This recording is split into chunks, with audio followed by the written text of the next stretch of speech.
Ang plant propagation ay isang paraan upang magkaroon tayo ng mga bagong halaman o mapadami ang mga halaman na nanggaling sa kung ano meron tayo sa garden.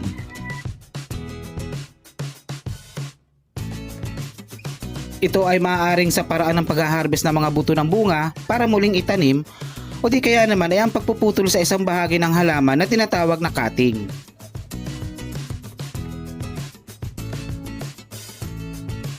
Ang dalawang ito ay naging aking paraan upang mapadami ang mga halaman sa garden. Karamihan sa aking mga tanim ay nagsisimula sa pagpupunla ng buto. Halimbawa ay ang pagpapahinog ng mga bunga ng sili at kamatis para muling itanim. Meron din naman sa pagpuputol ng sanga o bahagi ng halaman para itanim. Halimbawa naman dito ay ang mulberry, insulin, rose, kumamela at bugi. Kadalasang ginagawa ko rin ito sa mga maliliit na halaman kagaya ng Jamaican oregano, rosemary at iba pang herbal plants. Hindi sa lahat ng pagkakataon ay matagumpay ang pagpapaugat ng isang cutting at tuluyan na itong natutuyo at namamatay. Bunga ito ng mabagal na pag-uugat ng sanga.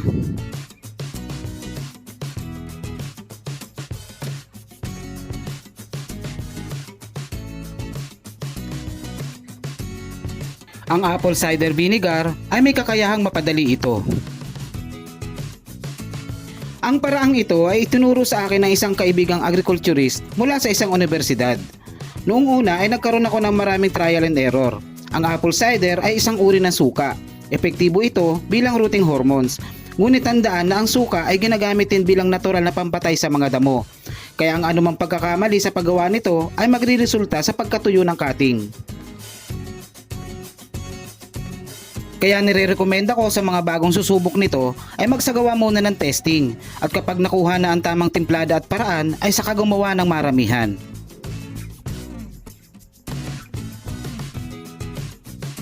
Paano ba ang aking paraan sa paggawa nito? Gumagamit ako ng isang ordinaryong laki ng mug bilang panukat sa dami ng tubig. Magsalin ng 2 bilang nito sa isang lalagyan.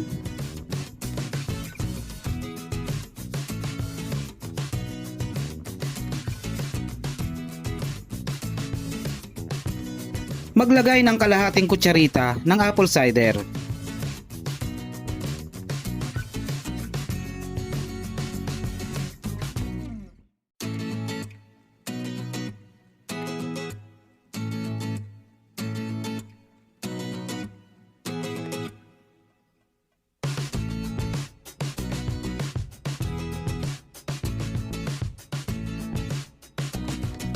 Magputol ng matigas na parte ng halaman na nais paramihin. Ang bawat bahagi ng sanga ay may tinatawag na hardwood at softwood. Ang ideal sa pagpuputol sa parte ng sanga ay ang matigas na bahagi. Mataas ang tsansa nito ng pag-ugat. Magtira ng mga dahon. Importante ito sa pagsagap ng nutrisyon mula sa sikat ng araw.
Basain ang ibabang parte ng sanga mula 5 hanggang 10 segundo.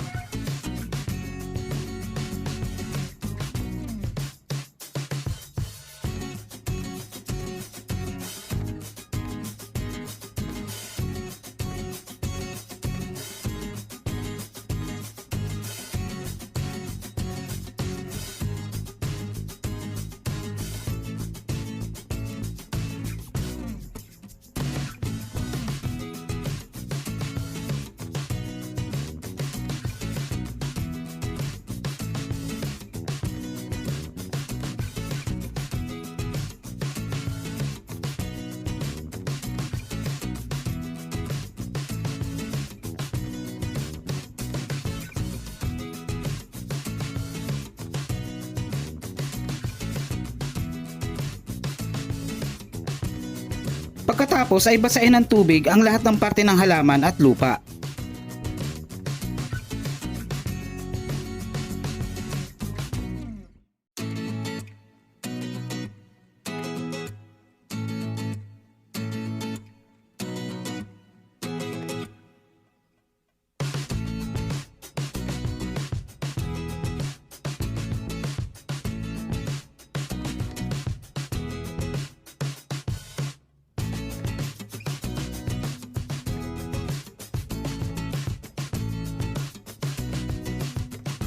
Sa mga madahong sanga na kagaya ng rosemary, tanggalin ang mga ito sa ibabang bahagi.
Sa ganitong paraan din ginagawa ang iba pang malalaking sanga.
Isang natural na paraan din ay ang paggamit ng dagta ng aloe vera bilang rooting hormone. Magputol ng malusog na parte ng aloe vera at ipahid ang dulong bahagi ng cutting sa mga dagta nito.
Pagkatapos ay ilagay ang lahat ng cutting sa isang lugar na hindi direktang nasisikatan ng araw. Kumbaga sa pasyente, nasa recovery stage pa lang ito. Maaring hindi niya makayanan ng init ng araw habang nagpapagaling ng mga sugat. Panatilihin ang moisture ng lupa at huwag hayaang matuyo.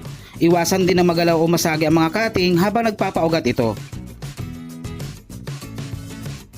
Muli, ito po si Kuya Don at gawin nating masaya ang gardening.